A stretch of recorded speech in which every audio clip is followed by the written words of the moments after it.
lo que en este momento no dispongo del tiempo. Listo, Entonces, sería tan amable permitirme grabar la sesión. listo, compañero. Ya estoy grabando la sesión y si es el caso, eh, yo les podría hacer el envío de la grabación o podríamos colgar la grabación a el YouTube de la corporación y compartirla también dentro del aula virtual para que ustedes puedan consultar la grabación de esta sesión. Eh, Perfecto, muchas tienen, gracias. vale. Con el compañero Alexis Cardoso, necesito que por favor me regale el mensaje con las fechas y el curso que pudo haber desarrollado a través del correo electrónico. Voy a enviarlo nuevamente por el chat, de tal suerte que podamos hacer la verificación, porque la corporación maneja dos tipos de base de datos. Necesitaría la cédula y demás información. Ahora, una claridad, porque, digamos, estatutariamente, por parte de la Unión Sindical Obrera, es necesario o requisito inicial para poder participar en elecciones, tener el curso de fundamentación sindical, que es el primer nivel que ofrece la corporación. Sin embargo, si tiene el curso de fundamentación, la escuela básica sindical, pues habría primero que también realizar el curso de fundamentación sindical para poder participar en el proceso electoral que se avecina. No obstante, le ruego que me escriba para poder hacer la revisión, el cruce con la base de datos, ¿vale? Voy a compartir el correo electrónico y esperaré el mensaje para revisar. No sé si tengamos otra duda, compañero Santander Gutiérrez. Sí, muy buenas noches para todos. Primero, que Dios nos bendiga.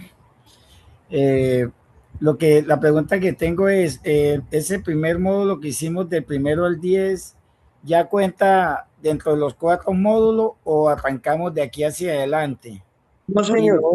lo otro sería, Bueno, de aquí en adelante, pues ya ustedes nos enviarán cuál es el paso a seguir, qué tenemos que hacer y qué tenemos que montar en la plataforma o qué nos dirán ahí. listo. Gracias, compañero, por la pregunta. En primera instancia, eh, todo lo que se pudo haber realizado desde el jueves pasado, que fue la fecha en la que abrimos y les enviamos la confirmación para que ustedes puedan acceder a la plataforma, va a contar, ¿sí? Por eso decíamos que son cuatro módulos, mínimamente son cuatro actividades por el total del curso. No obstante, toca realizar todas las actividades que están dispuestas en el aula virtual para que todo eso se evalúe. No es nada más lo que hayamos hecho desde el 10, sino mejor dicho, desde el 5 de mayo, si no estoy mal, que fue fecha en la cual les llegó la información, la bienvenida al curso, hasta el 31 de mayo, fecha en la que cerramos el aula virtual y ya todas y todos deben tener resueltos las actividades del curso por parte de los cuatro módulos o los cuatro temas que vamos a ver. El primero de historia sindical, el segundo de estructura, tercero de condiciones, derecho laboral y cuarto de condiciones laborales y precariedad laboral. Bueno, les propongo que dejemos hasta aquí las preguntas, la ronda de preguntas. Si tienen más dudas o inquietudes, vamos a dejarlas para el final de la sesión con el profe José.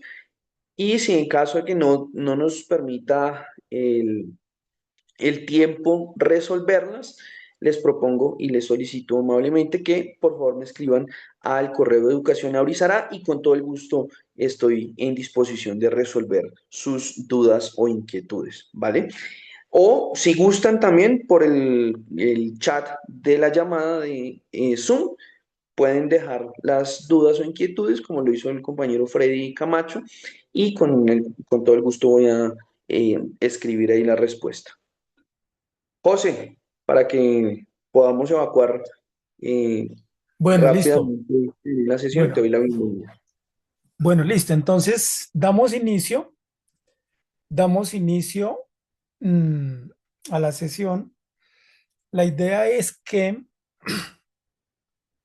podamos hacer como una retroalimentación de los temas contenidos en un corto video que hay en la presentación y por una parte. Por otra parte, la cartilla y por otra parte, el, la presentación con respecto a la historia del sindicalismo en Colombia.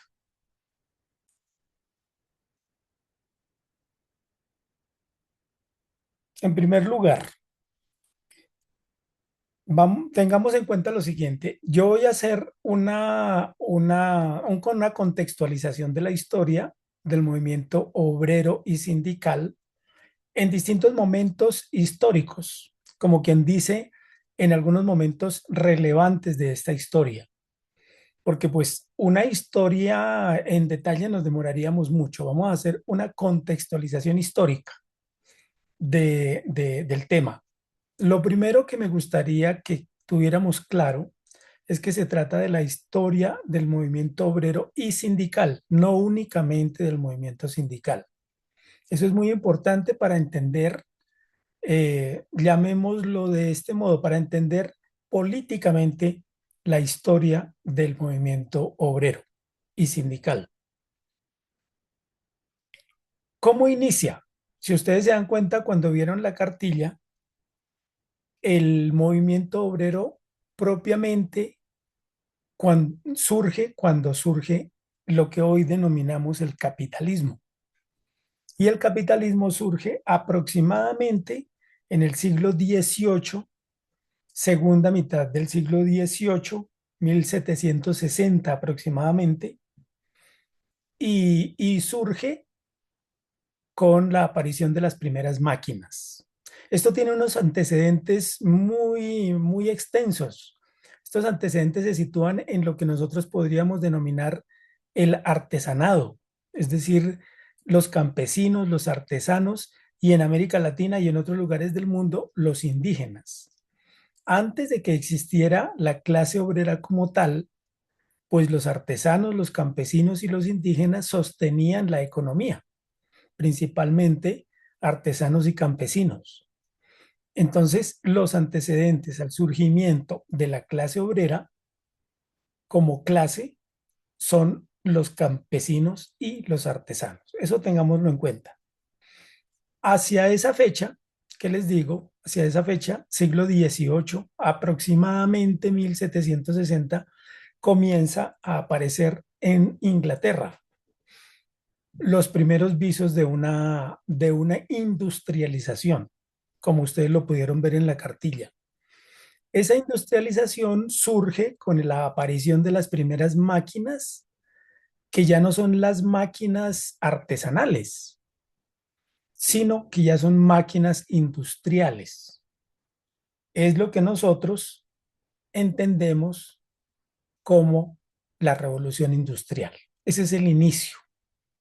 El inicio de la revolución industrial es la aparición de máquinas de un carácter mucho más sofisticado que las máquinas artesanales con las que se podía producir telas, con las que se podía producir, bueno, qué sé yo, muebles, etcétera, que manejaban los artesanos. Y aparecen las máquinas de carácter más sofisticado, que en este caso fue el telar mecánico y una máquina fundamental que prácticamente revoluciona la producción económica e industrial del mundo, que es la máquina de vapor.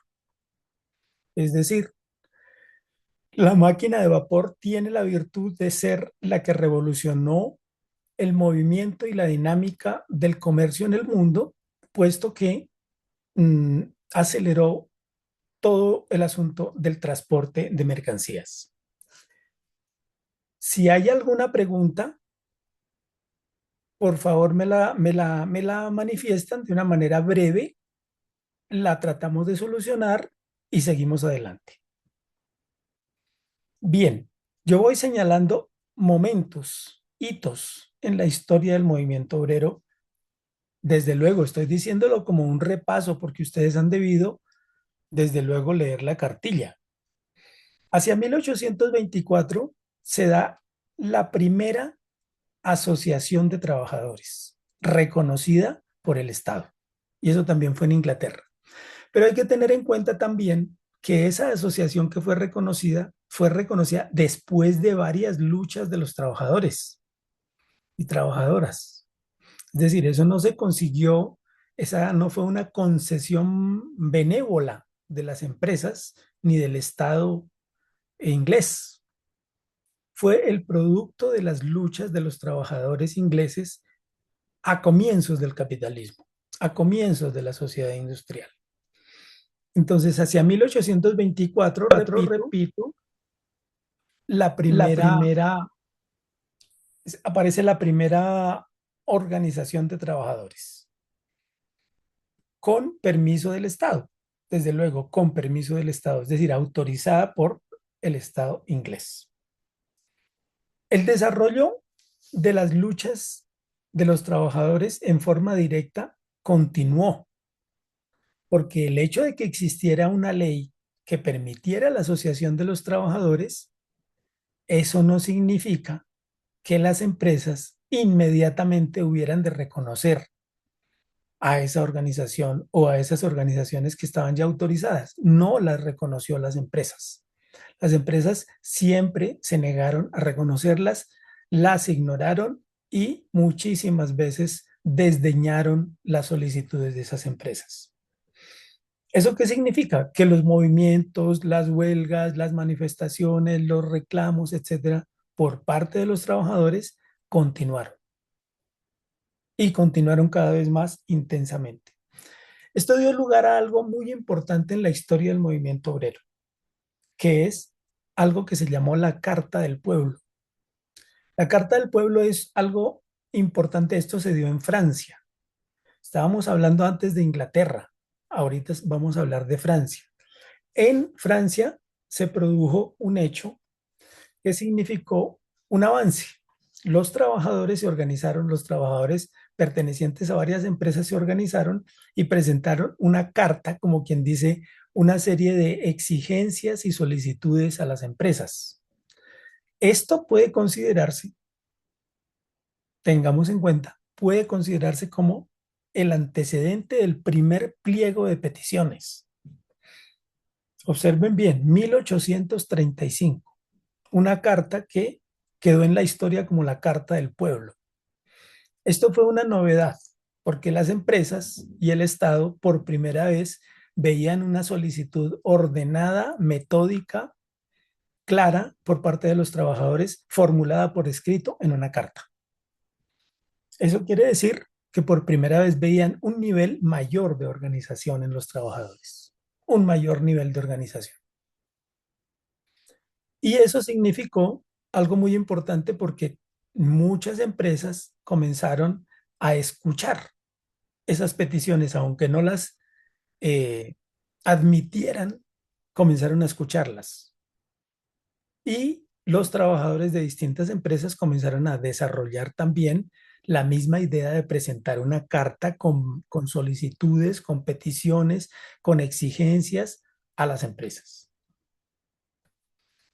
¿Qué pasó con esto? Que a medida que iba aumentando el caudal de las movilizaciones, el caudal de las protestas, el caudal de las huelgas, junto con las solicitudes en forma de carta, pues se fue convirtiendo en un movimiento en toda Europa. Eso fue convirtiéndose en un movimiento de grandes proporciones que abarcó Alemania, Francia, Inglaterra, Italia, varios países del centro de Europa. Los principales fueron esos. ¿Y qué pasó?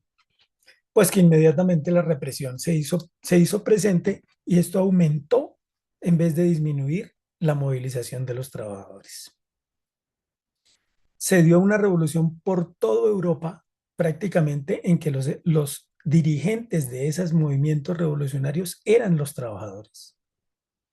Esto se llamó, inclusive tuvo un nombre, la Primavera de los Pueblos. Se llamó este movimiento que abarcó gran parte de Europa.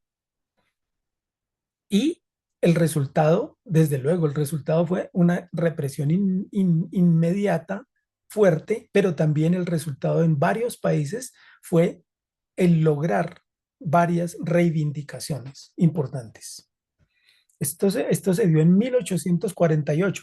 Era la época en que aparecían líderes, pensadores, filósofos, sociólogos, grandes dirigentes de grandes capacidades que comenzaron a aportar su elaboración, su pensamiento a la lucha de los trabajadores, como fue el caso de Carlos Marx y Federico Engels. Esta fue la época en que ellos comenzaron. Ellos estaban jóvenes en ese momento, en 1848, tenían menos de 30 años. Y en ese momento comenzaron a formular y a interpretar el sentir de los trabajadores. ¿Me están escuchando? ¿Hay Sí, claridad en la exposición? ¿Se oye bien? profe, Pregunto. sí, se está escuchando bien. Bueno, muy bien. Profe, cabe aclarar también que en esa ¿Me época, escuchas pues, más? era un tema feudal, ¿no? O sea, los que tenían dinero eran los que, pues, mandaban, digámoslo así. Entonces tampoco no fue, o sea, fue guerra, en pocas palabras. Ahí es cuando, pues, nosotros decimos que, pues, sin lucha no hay victoria, porque realmente en esa época les tocaba ocultos y, pues, con guerra, pues no sé cómo llamarlos, infiltrada o bueno, algo así, no sé cómo lo llamaban en esa época, pero digamos que las organizaciones eran más ocultas que lo pues que hoy en día puede ser un sindicalismo. Sí, desde luego. Usted tiene razón. Claro, no era un momento feudal. Era el momento del surgimiento del capitalismo. El feudalismo en ese momento estaba cayendo como forma social. Pero sí, usted tiene razón. La gran mayoría de las organizaciones tenían que funcionar en forma clandestina. Sí, se lanzaban a las calles, pues cuando ya no había ninguna otra oportunidad ni forma legal de mantenerse, pero en la mayoría de los casos tenían que reunirse en forma clandestina. Usted tiene razón y las confrontaciones eran abiertas. Esto es lo que le dio el nombre o la categoría política de movimiento obrero. Movimiento obrero. Todavía tengan en cuenta, compañeros, que en este momento todavía no, el sindicalismo no es lo predominante. En este momento todavía las movilizaciones, las manifestaciones son de los trabajadores organizados de diversas formas y es la confrontación directa. Es decir, ahí no hay ni siquiera el derecho de huelga, el derecho de movilización, únicamente existía el derecho de asociación, únicamente. Bien, ocurrió en Francia hacia 1871 un hecho de grandes proporciones que tuvo como protagonista a los trabajadores. Y fue que, como producto de la guerra que estaba librando Francia, de una guerra que estaba librando Francia con Inglaterra, como resultado de esa guerra, eh, los trabajadores exigieron al gobierno francés que detuviera esa guerra porque esa guerra estaba lastimando y afectando de manera grave a los trabajadores, la guerra que estaba librando Francia. Como cosa lógica, pues se negaron, los trabajadores se organizaron y comenzaron a armarse porque los amenazaron. Estaban los trabajadores de París, la capital de Francia, estaban muy organizados y comenzaron a armarse ante las amenazas del gobierno francés. Finalmente los atacaron y los trabajadores se defendieron.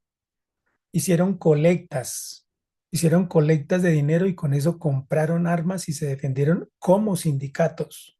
ya comenzaban los sindicatos a formarse, aunque no tuvieran legislación laboral, pero ya comenzaban a organizarse. Esto ocurrió en 1871.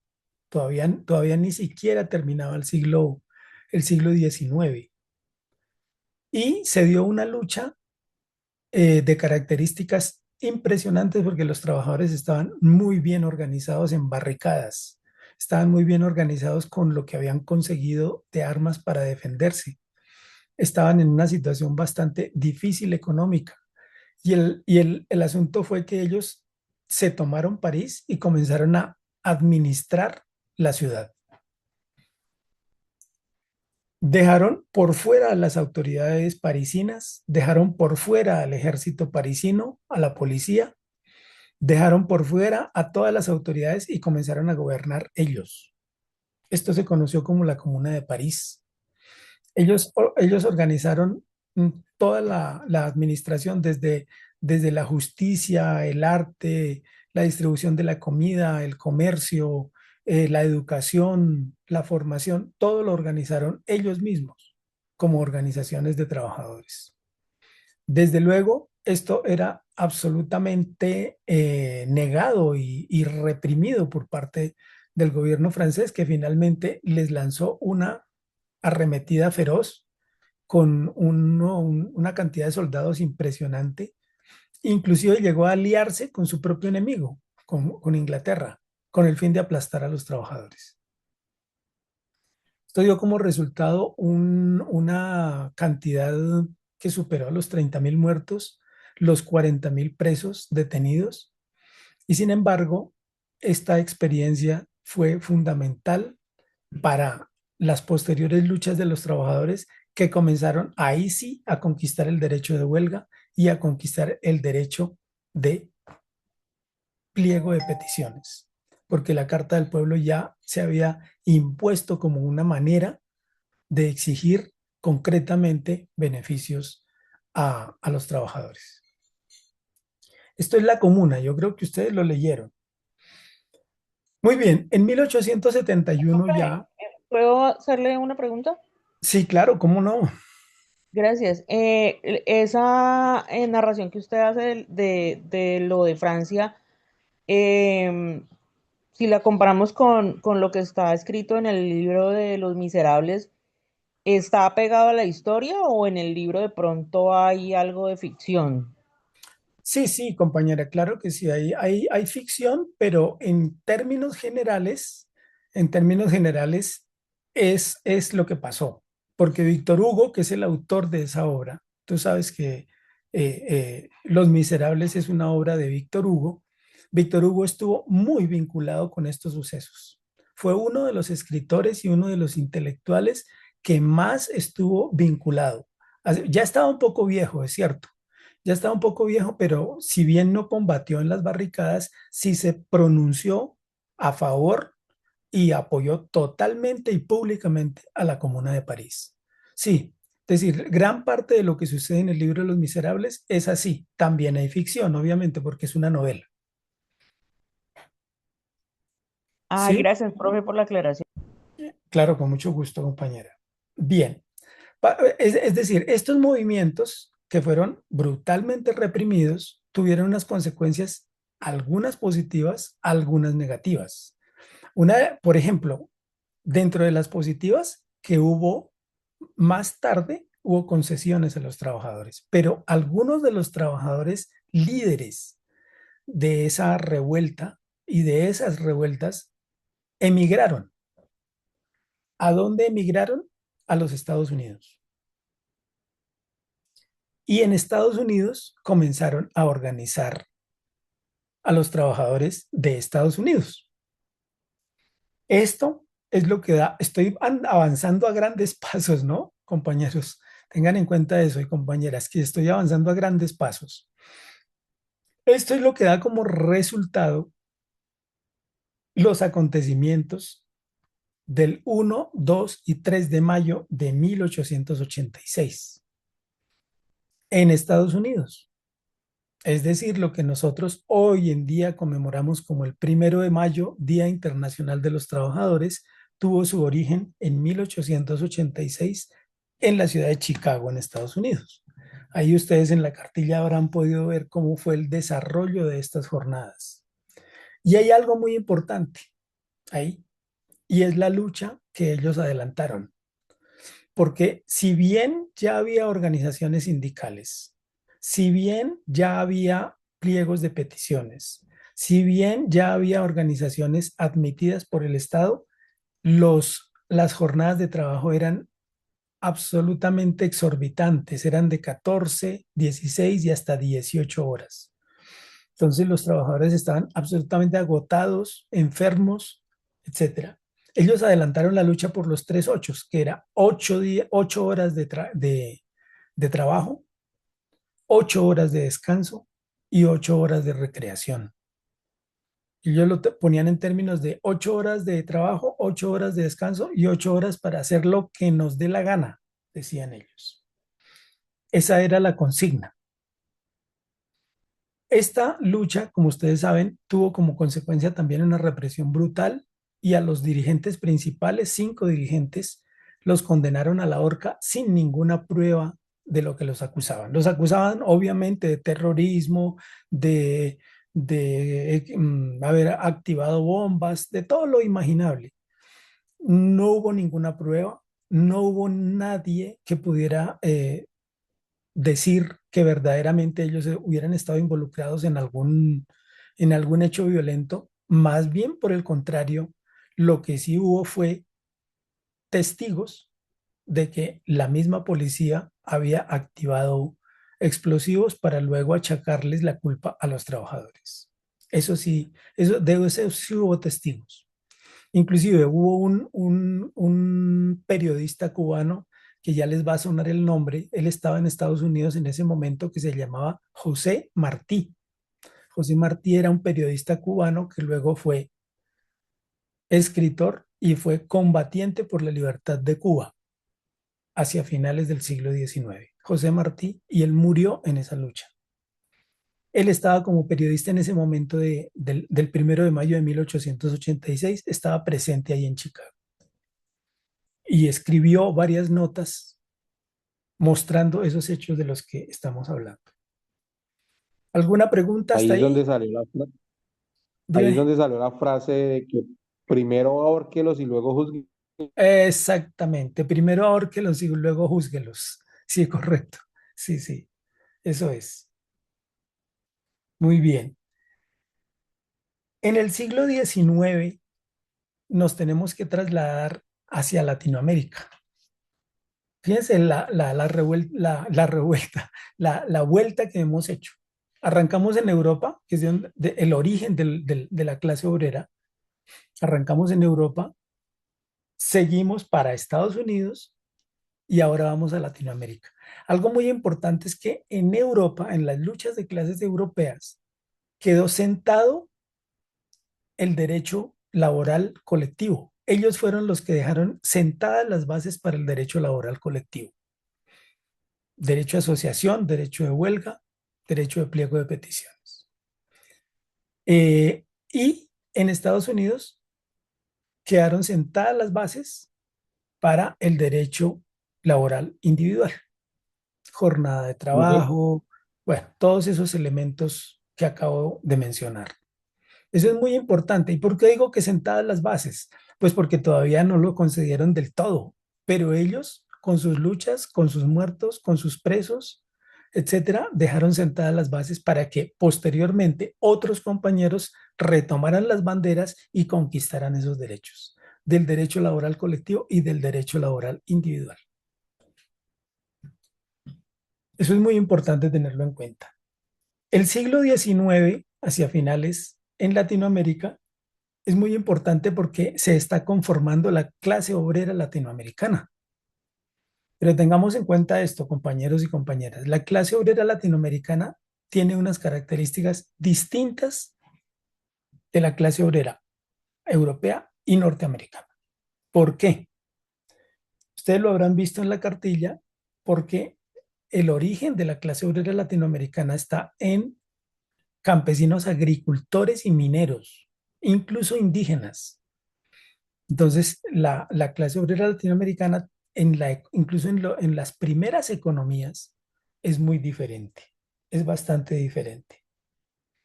El hecho, diga, Por eso el símbolo, bueno, yo pues he tratado de investigar, ¿sí?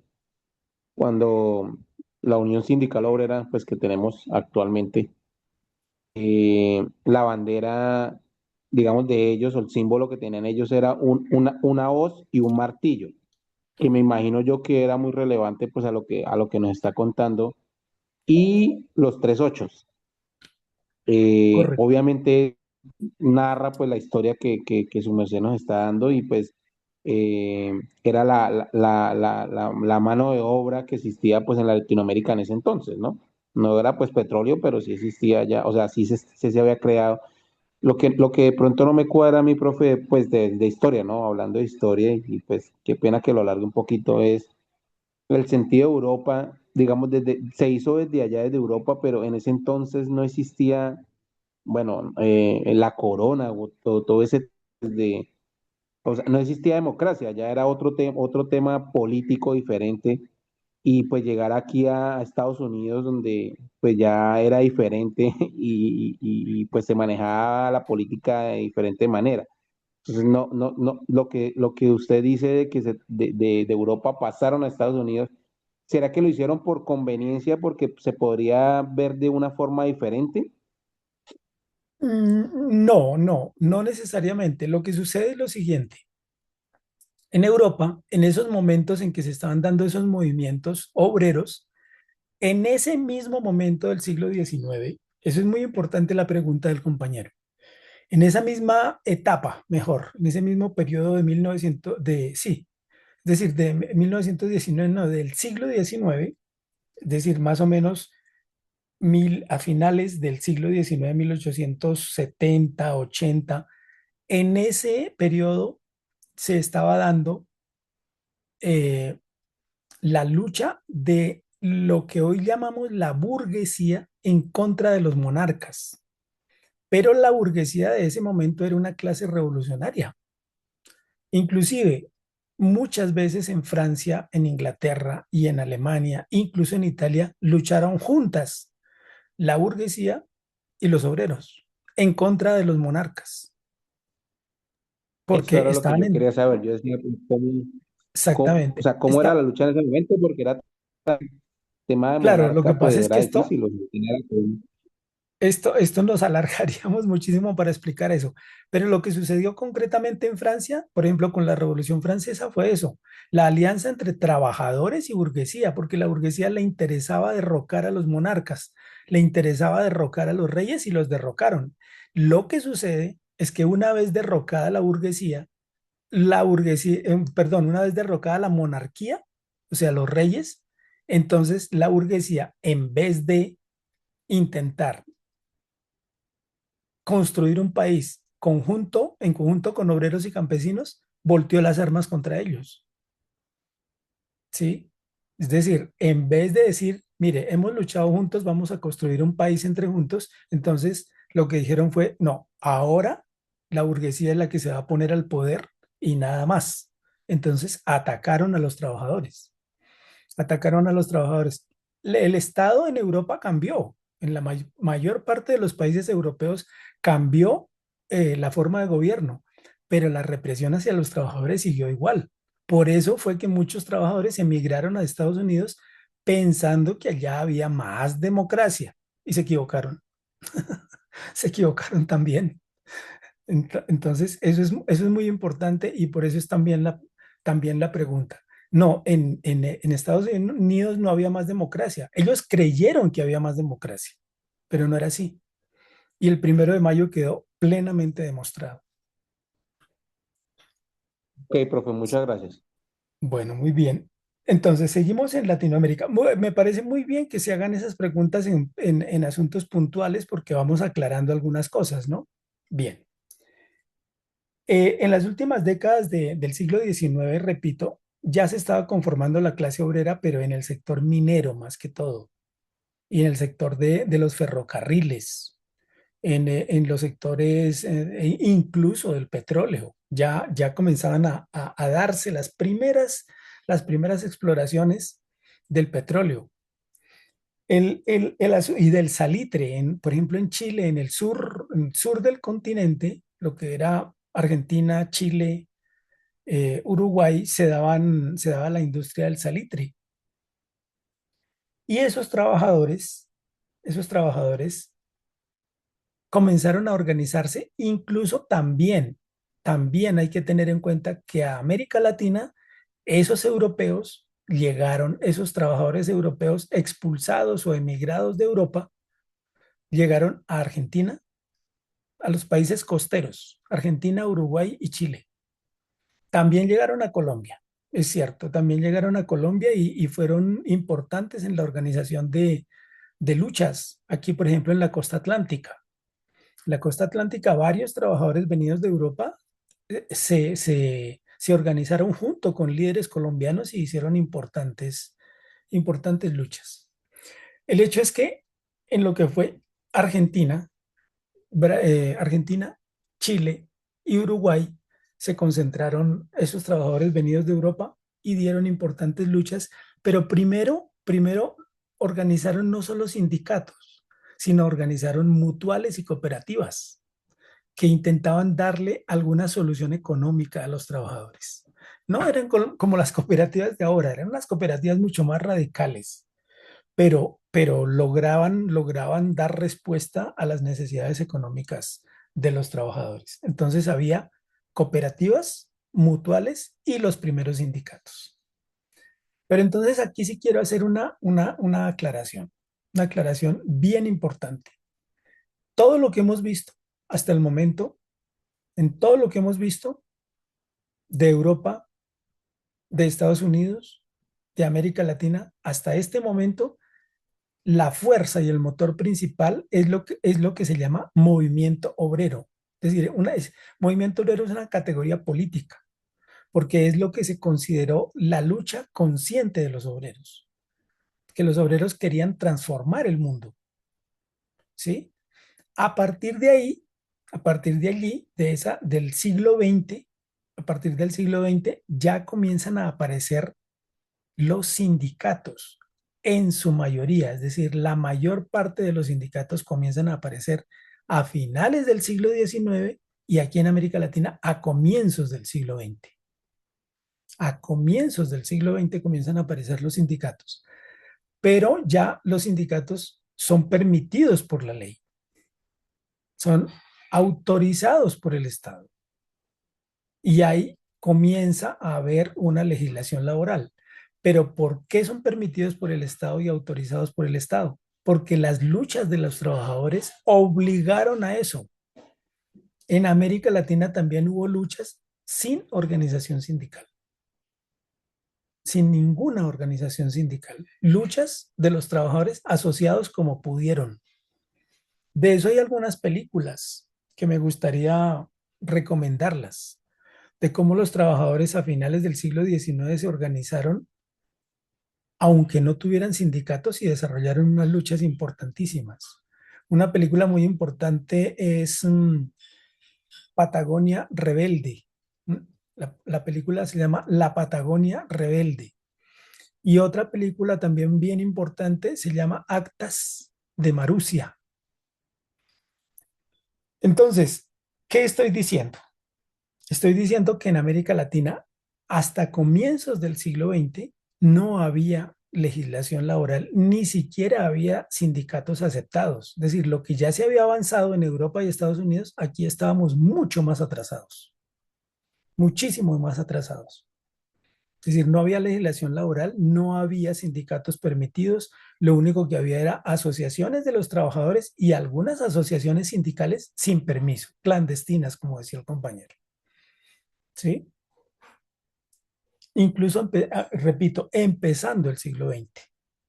Sin embargo, las luchas que dieron fueron unas luchas fuertes, importantísimas, como las que le digo de la industria del salitre y otras que se dieron en el sur del continente. Y aquí en Colombia se dieron importantísimas luchas ya con los estibadores de Barranquilla inclusive una lucha que desarrollaron las mujeres de Bello, Antioquia, una fábrica de compañeras que se rebeló contra el maltrato, los abusos y el mal pago, pero un maltrato tremendo. Se rebeló toda la fábrica de 300 obreras. Y todos esos movimientos dieron como resultado que en 1931 el presidente Enrique Olaya Herrera promulgara la legislación laboral. Es más, en ese momento ya la mayor parte de países latinoamericanos ya no soportaban los movimientos obreros y como una manera, de apaciguar al trabajador, de calmar la revuelta que se estaba formando, sacaron la legislación laboral. Y eso sucedió aquí en Colombia también. 1931 se dio la legislación laboral. Es más, hay que aclarar esto.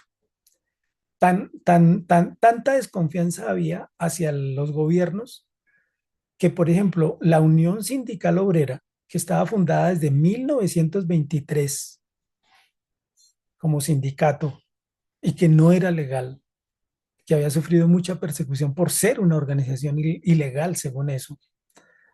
En 1931, cuando se da la legislación laboral, el sindicato de la Unión Sindical Obrera no acepta, no cree que haya legislación laboral. Dice, eso es una trampa. Inicialmente pensó que eso era una trampa. Luego, más tarde, aceptó, pero al principio no. Al principio las luchas, como estoy repitiendo, eran luchas de confrontación sin ninguna legislación laboral. Cuando aparece la legislación laboral es cuando se forja definitivamente lo que hoy conocemos como el sindicalismo, porque el sindicalismo sí está sujeto a la ley, mientras que el movimiento obrero no estaba sujeto a la ley o en muy pequeña proporción. Estaba sujeto a la ley en muy pequeña proporción. El movimiento obrero actuaba la mayor parte de las veces legal o ilegal, como fuera, como cayera. Como se decía en alguna época, la huelga no es legal o ilegal, es huelga, punto. Y esa era la consigna. Entonces, todo esto se dio y en Colombia, en el siglo XIX, por ejemplo, se dieron hechos importantísimos. Hubo una rebelión de artesanos, una rebelión durísima de artesanos en 1854 y en el siglo XX, ya comenzando el siglo XX, en 1929, hubo una rebelión de artesanos y campesinos en el Líbano, Tolima. Eso se llamó, y hay un libro muy interesante de un profesor de la Universidad Nacional que se llama Los bolcheviques del Líbano, que cuenta esa historia. Entonces, todo esto da como consecuencia que las organizaciones de trabajadores en 1920 y 30 haya sido una época, una década, entre 1920 y 1930, una década ejemplar de organización. En esta década es cuando aparecen los grandes líderes, luchadores y luchadoras que hoy conocemos, como por ejemplo Raúl Eduardo Maecha, que fue uno de los fundadores de la Unión Sindical Obrera, María Cano, una mujer excepcional, también Tomás Uribe Márquez, Ignacio Torres Giraldo, varios dirigentes, inclusive uno de los que yo le queríamos nombrar que venía de Italia, Sylvester Stravinsky. Stravinsky, él venía, sí, creo que era de Italia, y varios que venían de fuera. Entre otros, entre todos ellos, fueron los que empujaron y dinamizaron la lucha de los años 20, que fue célebre. La lucha de los años 20 en Colombia está muy bien documentada en varios libros y es una de las luchas más importantes en la historia. Profe, en esa época fue, digamos, donde se hizo legalmente la jornada laboral, ¿o fue más atrás? La jornada laboral todavía ahí en Colombia, por lo menos, en Colombia no existía eh, Es decir, no estaba reglamentada la jornada laboral. Pero compañeros, imagínense que en esta época no estaríamos tan atrasados en ese plano de legislación laboral que la masacre en las bananeras ocurrió en 1928. 1928. Y los 9 puntos Casi, que exigían los casi trabajadores, 10 años, pues. Sí, casi sí, 10 años después. sí, exacto, exacto, 1928. Y ellos exigían 9 puntos en su pliego de peticiones. Y uno de los puntos exigía que se acabaran las empresas contratistas. O sea, era una forma de tercerización en ese momento. En ese momento ya había una forma de tercerización. La United Fruit Company no reconocía a sus trabajadores como sus trabajadores, sino que ponía contratistas intermediarios. Esto es una historia muy larga que porque venía con la idea de cónclave. El cónclave, economía de cónclave, no, perdón, de economía de enclave. La economía de enclave es que la empresa extranjera viene y impone sus leyes acá. Es decir, en el pedazo donde trabajan las leyes que funcionan no son las colombianas, sino las leyes de la empresa del país de donde procede. Es decir, eran las leyes de Estados Unidos. Entonces, esa es Ellos la mismos economía de enclave. creaban su ciudad y todas sus, mejor dicho, eran un pueblo dentro de otro pueblo. Exacto, exacto. Era un país dentro de otro país. Esa era la economía de enclave. Entonces, ¿esto qué quiere decir? Pues que los trabajadores no tenían prácticamente nada reglamentado, menos la jornada laboral, mucho menos la jornada laboral. Entonces, eso fue mucho más tarde. Eso fue a partir de precisamente 1931, porque esa masacre fue una de las que obligó, en primer lugar, la masacre en las bananeras fue no fue la única, porque hubo también luchas de los trabajadores petroleros y de los ferrocarrileros. Eso fue en 1926, 1927, 1928, que hubo protestas durísimas de ferrocarrileros, petroleros y bananeros. Entonces, hicieron que el gobierno conservador cayera. El gobierno de Abadía Méndez cayó y eligieron a un liberal, y este señor liberal fue el que promulgó la legislación laboral. Enrique Olaya. Enrique Olaya Herrera. Enrique Olaya Herrera, liberal. Antes había estado Miguel Abadía Méndez, que fue el que ordenó la masacre en las bananeras. Miguel Abadía Méndez. Y enseguida,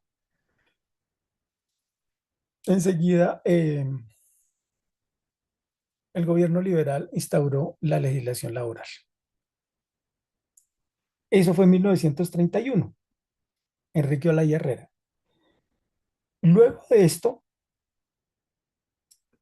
de esto, bueno, las vías férreas, eh, la producción petrolera se incentivó, se incrementó. La producción de carbón se incrementó y ya comenzó la sociedad industrial a moverse con un mayor dinamismo. Ya las empresas de textiles comenzaron a moverse con mayor dinamismo. Y eso hizo que la clase obrera comenzara a organizarse cada vez más en sindicatos, cada vez más, hasta comenzar a confirmar ahora sí un movimiento sindical, ¿sí? Movimiento sindical como tal, porque hasta 1930 yo puedo afirmar que la mayor parte era la mayor parte, yo creo que un 70-80% era movimiento obrero. Es decir, no estaba organizado en sindicatos. Pero a partir de 1930 ya comienza a formarse un movimiento sindical. Pero tengan en cuenta esto, compañeros, el movimiento sindical ya está bajo la ley. Es decir, ya está, en cierto modo, podemos decirlo así, sometido a las leyes del Estado. ¿Sí? Es decir, es el Estado el que dice qué es legal, qué no es ilegal, qué se puede hacer, qué no se puede hacer. Y los trabajadores en la continua tensión y presión de hacer más allá de lo que dice la ley, de exigir más allá de lo que dice la ley, porque la ley prohibía todo.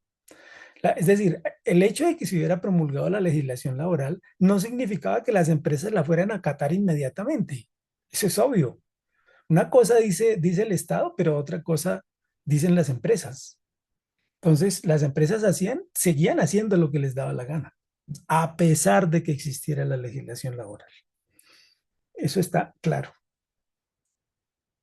Profe, Todo yo esto, diga compañera. en qué momento histórico se podría ubicar que inicie esa estigmatización de que los sindicatos quiebran las empresas? Y eso podría considerarse como una estrategia patronal o ¿cómo lo considera usted? Sí, claro, compañera, es muy importante la pregunta por lo siguiente. Esto viene desde el comienzo, lógicamente viene desde el comienzo, pero desde el mismo momento de que comienzan en un país las luchas sindicales, las luchas obreras, la estigmatización empieza.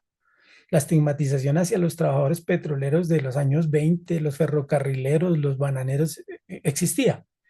Lo que sucede es que esa estigmatización no encontraba eco en la población. Es decir, la población apoyaba a los sindicatos. La población en general apoyaba a los sindicatos, a los trabajadores organizados.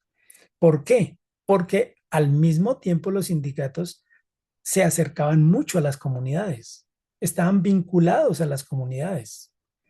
Muchas veces las comunidades eran una sola con el sindicato.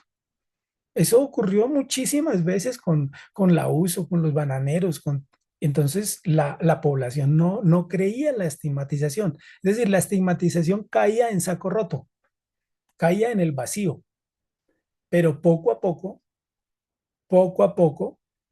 principalmente, compañera, hacia los años 80.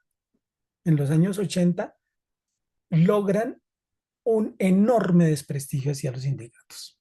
Y la gente de las ciudades, especialmente de las grandes ciudades, comienza a creer la estigmatización. Comienza, como quien dice, a comerse toda la propaganda negra. ¿Sí? Es fundamentalmente hacia finales de los años 70 y comienzos de los años 80, cuando esto empieza a voltearse. Es decir, de haber una situación en que las comunidades creían en los sindicatos, ya las comunidades y especialmente las grandes ciudades ya tienen una visión muy diferente. Y entonces ese discurso de que los sindicatos acaban las empresas empieza a ser creído, empieza a ser, empieza a tener efecto. Gracias. Bueno, compañera. Esto viene bien la pregunta de la compañera porque viene bien la pregunta de la compañera porque yo hablé de la década del 70 y en la década del 70 ocurrieron muchas cosas en el mundo, la crisis petrolera, el fin del estado de bienestar, muchas cosas y comienza algo que nosotros hoy en día oímos a cada momento. En los años 70 comienza el neoliberalismo, principalmente en tres países del mundo: Inglaterra, Estados Unidos y Chile. En esos tres países son los tres países piloto donde ensayan el neoliberalismo. Ya lo iban a ensayar en Colombia cuando ocurrió una cosa sorprendente, realmente sorprendente y muy importante: el paro cívico nacional de 1977. Ese paro cívico tiene una importancia crucial porque por primera vez 4 centrales obreras de tendencias políticas diferentes se unieron. Se unieron y lanzaron el paro. Esas 4 centrales eran la CTC de origen liberal, la UTC de origen conservador, la CSTC de origen comunista y la CGT de origen social cristiano. Como se pueden dar cuenta, eran ideologías completamente diferentes, eran ideologías políticas muy distintas y sin embargo se unieron ante la situación del pueblo colombiano en ese momento y lanzaron el paro cívico nacional del 77 con una respuesta abrumadora porque el pueblo respondió. Es decir, el pueblo, me refiero a las organizaciones populares, barrios, colegios, universidades, la inmensa mayoría de la gente respondió al llamado. Es decir, no fueron solo los trabajadores de los sindicatos, sino las comunidades. Y pues obviamente el gobierno de López Michelsen sacó el ejército y comenzó a disparar. Solo en Bogotá hubo 100 muertos en plena calle. Pero ese paro cívico del 77 tuvo una importancia crucial y es que logró detener las medidas del neoliberalismo que ya estaban listas para ser implantadas en Colombia. Sin embargo, sin embargo, en los años 80, con este señor César Gaviria, implantaron el neoliberalismo en Colombia. E implantaron a la vez del neoliberalismo, las medidas neoliberales, implantaron el paramilitarismo. Es decir, eso fue simultáneo. Ustedes saben que los años 80 son eso. Eso fue simultáneo. Y ahí comienza a retroceder el movimiento sindical de una manera dramática, dramática, por diferentes motivos, motivos de represión, motivos de asesinato, motivos de estigmatización, motivos de divisiones internas, bueno, muchísimos motivos y comienza a retroceder el movimiento sindical a partir de los años 80 y 90. Y ya llegando el 2000, pues ya sabemos que esos gobiernos tenían una clara orientación de exterminar a los sindicatos, exterminarlos. Y todas las leyes, tanto leyes económicas en la educación, en la vivienda, bueno, todas las leyes posibles iban en contra de los sindicatos. Y es ya cuando se produce la criminalización de la protesta social y cuando ya prácticamente llegó a convertirse en delito la actividad sindical. Esa es, digamos, una historia, esta última parte de la historia, si ustedes la conocen, la tienen un poco más clara porque es muy reciente. Bueno, compañeros y compañeras, entonces, una vez hecho esto, he procurado ser un poquito exhaustivo, aunque, pues desde luego, todo este recorrido es supremamente amplio y una sola pregunta que ustedes hagan sobre eso tocaría extenderse muchísimo para poder salir. Pero bueno, yo creo que unido a lo que ustedes han leído, unido a lo que ustedes habrán trabajado, más esta conversación, puede quedar una retroalimentación interesante. Entonces ahora espero sus comentarios y sus preguntas.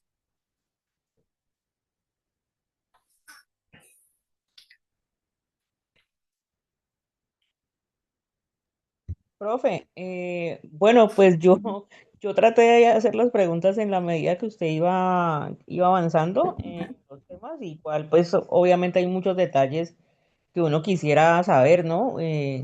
Traté pues de leer muy juiciosa la cartilla pero algo que me impactó muchísimo pues fue el documental de la masacre de las bananeras. De hecho, pues la actividad evaluativa pues yo la hice sobre ese tema Ah, qué bien. porque allí mismo usted es el que va a evaluar Sí, señora.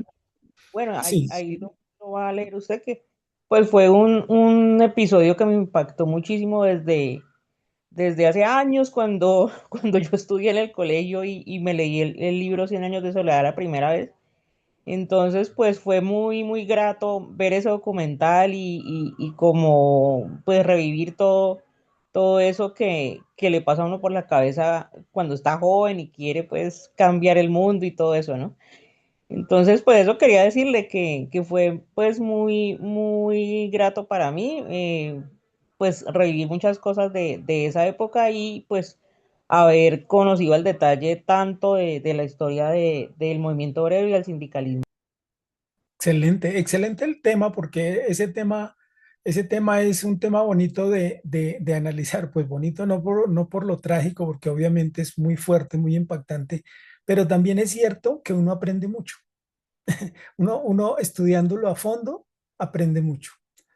Entonces, qué bien, compañera, que haya escogido ese tema para su trabajo.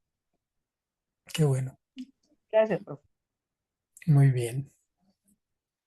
¿Alguna otra pregunta o comentario? ¿Qué les pareció? ¿Está clara la retroalimentación? Bueno, ¿qué pueden comentar?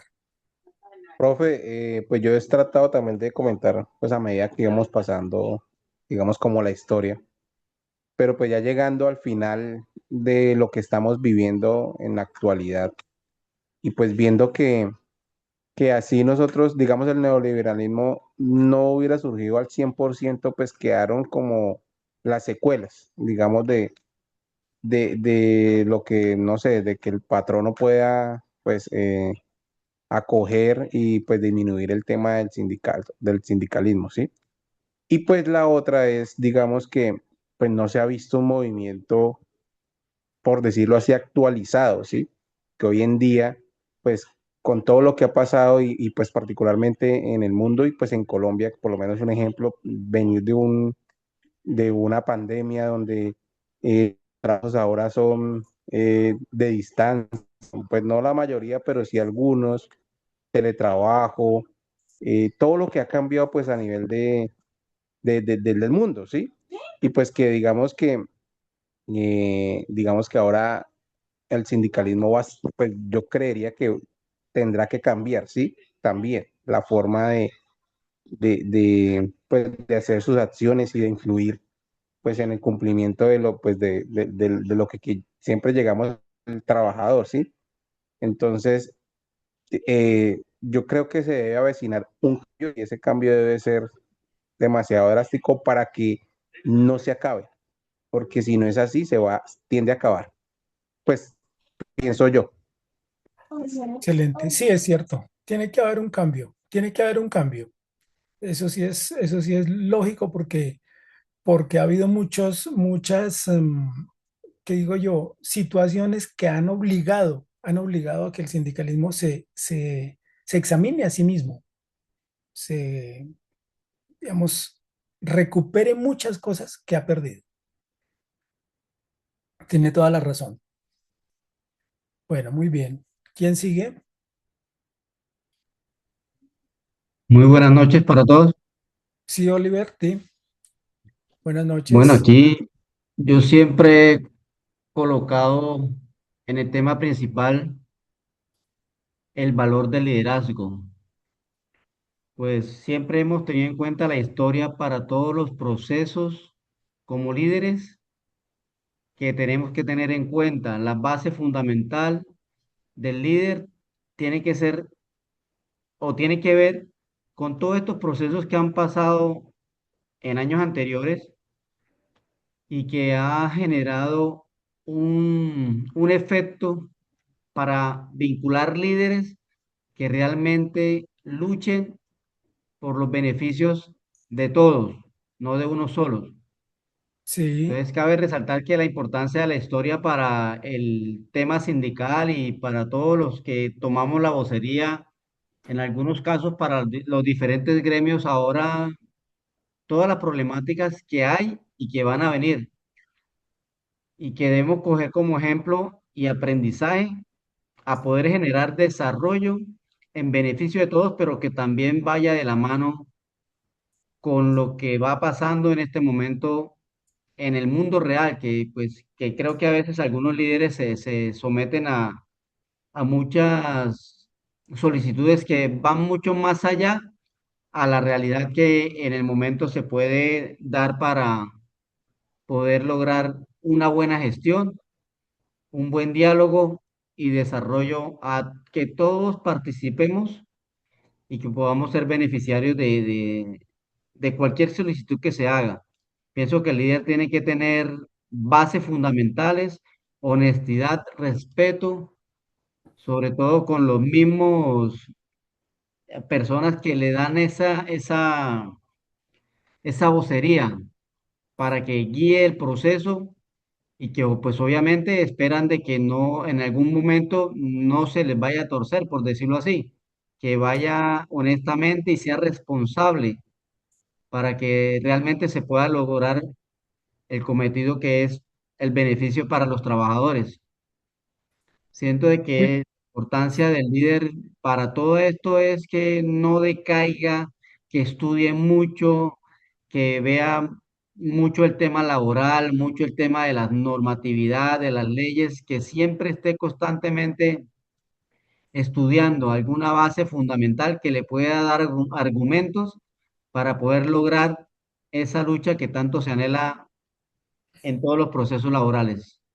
Es correcto, compañero, porque sí uno siente en todas las clases que yo doy, todas las veces que comparto con los compañeros, sea de manera virtual o sea de manera presencial, siempre hay una inquietud con respecto a los líderes. Y eso es muy importante, cuestionar, hacer propuestas y que los mismos líderes asuman una actitud de mayor compromiso, aprendizaje, autocrítica, todos esos elementos que yo creo que sí están haciendo falta en la actualidad. Usted apunta a un punto supremamente clave.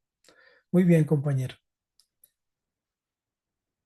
Bueno, Sebastián. Bueno, buenas noches para todos. Mi nombre es John Bueno, Sebastián Cortés, trabajador de CENF. Yo creo que voy a como a recopilar un poquito lo que dijeron los compañeros y pues totalmente de acuerdo con lo que ellos dicen para terminar con una pregunta concreta. Ya me voy como de atrás hacia adelante. Y sí, hay algo en los líderes, como dice el compañero, que se deben de primero autoanalizar, autocriticar y también entender que las cosas están cambiando y que hay que darle la oportunidad a nuevas personas para que tomen el liderazgo o tomar los aportes un poco más serios de las personas que vienen de las nuevas generaciones. Como todo, yo creo que como todo movimiento político o todo movimiento colectivo, siempre se entra como en un estado en el que se deja permear de muchas cosas entre los egos, entre poder coger beneficio propio. Hay muchas cosas que son propias del ser humano en muchos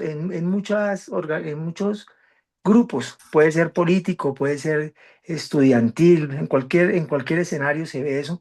Y quizás eso es lo que ha hecho que perdamos un poco la confianza o que las bases pierdan la confianza un poco en el sindicalismo. Entonces yo creo como reunir todo lo que decían los compañeros y totalmente de acuerdo con ellos, ese es el sentir ahora. Pero quiero terminar con la pregunta de lo que usted conoce y de la historia, lo que vemos de la historia, hemos visto que cada punto tiene como un punto, no sé si de quiebre o algo, llamándolo como ahora algo innovación para que se den nuevas maneras de hacer sindicalismo o nuevas maneras de hacer las cosas, porque la empresa, como lo vemos a raíz de la historia, ellos van tratando de aplacar y parece que en este momento las empresas han avanzado mucho más rápido que el sindicalismo y han detectado los puntos débiles o los puntos como poder controlar y los han podido controlar. El sindicalismo siento, o aquí lo siento como en Colombia, se ha quedado en las mismas estrategias que funcionaron hace muchos años, pero que la parte que es la empresa, el patrón en este caso, ha sabido ya controlar de cierta manera y cada vez las controla un poco más. La pregunta concreta es, de la historia que hemos visto usted, en todo lo que ha escuchado y que sabe y que ha leído, ¿qué cree que sería como algo que podríamos engranar entre el sindicalismo de antes y el nuevo sindicalismo para poder como hacer algo que sea diferente y que pueda volver a tener ese punto de partida o ese punto que hace que las cosas vuelvan a tener como ese impacto que tuvo? Pues, obviamente la historia fue muy grande, pero digamos el 1 de mayo o lo que tuvo de la carta o todo lo que hemos visto en la historia, podría verse algo ahora que ustedes hayan detectado, que hayan escuchado en reuniones, que pueda ser el inicio de algo que podamos hacer para que pueda ser algo quizás no tan grande como eso, o quizás mayor, no se sabe, pero se ha detectado eso en estas conversaciones, en estos espacios. sí, compañero, yo creo que usted ha señalado como tres puntos bastante claves. Uno de ellos es que, uno de ellos es que sí hay que recoger las experiencias que dieron resultado, pero que usted tiene razón, mucha razón. Las experiencias que dieron resultado, muchas de esas experiencias dieron resultado en el contexto económico, social y político de hace 100 años, por una parte. Eso no quiere decir que no se deban recoger, desde luego que se deben recoger, pero hay que contextualizarlas en la actualidad, ¿sí? Eso hay que verlo a la luz de lo que hay ahorita. lo que hay en este momento. Les pongo un solo ejemplo. Hace 100 años no existían las formas comunicativas que existen hoy. Entonces, el solo hecho de que existan estas posibilidades virtuales, el solo hecho de que existan la forma de comunicarse por un celular, de existir un montón de formas, resulta muchas veces en una comodidad. Resulta en una comodidad que nos desvincula como seres humanos, que nos aparta. Entonces, solamente por poner ese ejemplo, no quiere decir tampoco que desechemos los celulares o nada de eso, pero sí que reflexionemos sobre eso. Y lo otro, el dirigente actual, el dirigente actual tiene que, eso sí es una cosa que yo repito, porque el sentir de la gente, el dirigente actual tiene que saber escuchar. El dirigente actual, yo podría afirmar que la característica principal de los dirigentes actuales es que no saben escuchar a sus bases. Yo sí podría afirmar eso. No saben escuchar. Puede que los escuchen, pero no los escuchan como los debieran escuchar. Entonces yo pienso que dos cosas. Recoger cuestiones importantes de la historia. Recoger aspectos concretos de la plataforma de lucha. Ahí hay una riqueza enorme en la plataforma de lucha. Lo que está en los estatutos, ahí está la plataforma de lucha. Recoger la historia, recoger los puntos de la plataforma de lucha y escuchar a las nuevas generaciones. Saber escuchar a las nuevas generaciones. Esas son las claves que considero yo y que yo podría recoger de lo que he escuchado en diferentes clases, conversaciones, etcétera, con los compañeros y compañeras. Saber escuchar a las nuevas generaciones porque de ahí puede surgir algo nuevo, de ahí. Pero saber escuchar. Es decir, uno muchas veces dice, como cuando uno conversa con un hijo pequeño, le dice el niño, papá, tal cosa, ¿cómo es, qué sé yo, cómo es cuando uno va a tener novia? Y el papá le dice, mire, pues, ay, ¿cómo te digo yo? Es que no sé, es que para tener novia, pues primero que todo hay que, no sé, ay, espere que es que tengo una llamadita en el celular. Entonces, ahí no hay escucha. No hay escucha, no hay conversación y el niño pierde la confianza en el papá. Y se va a preguntarle a quién, al amiguito más grande que de pronto no le va a decir algo muy conveniente. Entonces, ahí es donde falla la comunicación. Y yo pienso que la comunicación es algo fundamental en estos temas. Saber escuchar, ir a la historia, ir a la plataforma de lucha y ahí se van dando las cosas de una manera mucho más franca y abierta.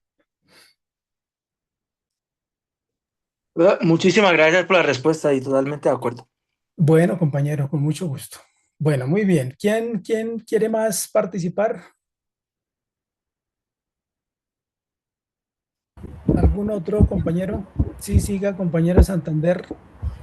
Sí, profe, escuchando ahí todos los comentarios y todo lo de la cartilla y todo eso es algo fundamental que todos los que aspiramos a todos estos cargos debemos conocer, primero que todo la historia, cómo se formó todo. Lo otro es que, como decían los compañeros, a esto hay que meterle personas con ideas nuevas, no quedarnos estancados en lo que ha sido el sindicato ni en lo que fue, sino llegar a las bases, que la gente vuelva a creer en estos movimientos, porque la gente ha dejado de creer bastante en toda esta parte. Entonces, ahorita para estas nuevas elecciones que se vienen, hay que meterle personas con energía positiva, con mente abierta a todo esto y no estancarnos en lo mismo para que la gente siga creyendo en nosotros. O sea, los sindicatos no son malos, malos son algunos dirigentes que se desvían por el camino que no es. Entonces, por eso la gente ha dejado de creer mucho en todo esto. Entonces, sí sería bueno que todas estas personas, todo, aportaran cosas positivas a todos estos procesos para seguir mejorando todo esto, profe. Muy bien, compañero Santander. Gracias por el aporte. Bueno, queda, no sé si el compañero Oliver volvió a pedir la palabra y vamos cerrando. Sí, pues no me gusta repetir, pero es que cuando hablamos de estos temas son de gran importancia retomar la información y tener claridad con el contexto. Sí hay que tener claro el representante que montemos y que vaya a llevar la bandera de nuestras peticiones.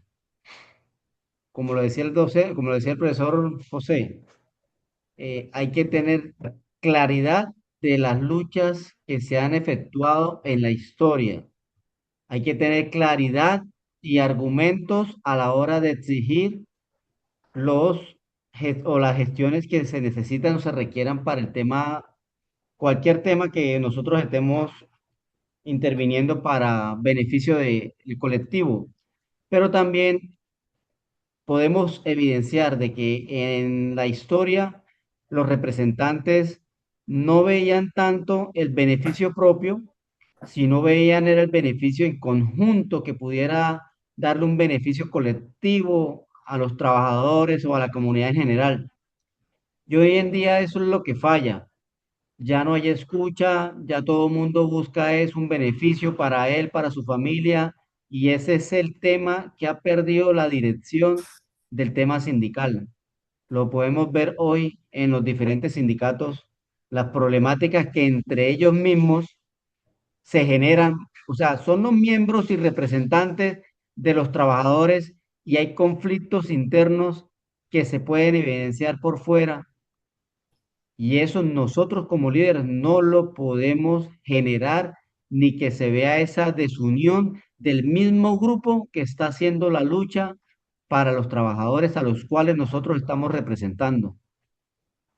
Entonces, hay que tener claro esos temas, no tiene que haber ningún tipo de incurrencia entre nosotros mismos como líderes en nuestro grupo, porque obviamente eso le genera a los propios afiliados o asociados alguna inconformidad y ven que no hay unión ni siquiera nosotros, ¿cómo vamos a efectuar nosotros liderazgo para poder llegar allá, a más allá para ellos, un beneficio para ellos? Exactamente, exactamente, sí. Es decir, las bases están observándonos todo el tiempo. Nos están mirando, a los dirigentes los están mirando, están leyendo, los están eh, viendo y tienen una actitud de aprobación, de desaprobación o de crítica. Entonces, es muy importante tener en cuenta eso. Nuestro comportamiento, el comportamiento de los dirigentes debe ser ejemplar. De todo el mundo, de todos, estemos en las bases o en la dirección, pero debe ser ejemplar, pero mucho más de los dirigentes. Bueno, compañeros, les agradezco, compañeras, les agradezco su presencia virtual. Bueno, su presencia virtual es como contradictorio. Su participación, más bien. Espero que les vaya bien en los otros módulos y estamos en contacto para que todas estas conversaciones se conviertan en una verdadera práctica. Es decir, que la llevemos a la práctica, aunque muchas veces sea difícil, pero hay que seguir. Muchas Bueno, gracias. Profe, compañeros, muchas gracias, buenas que, noches. bueno, que estén muy bien y felicidades. Un abrazo para todos. Buenas noches, bendiciones para todos.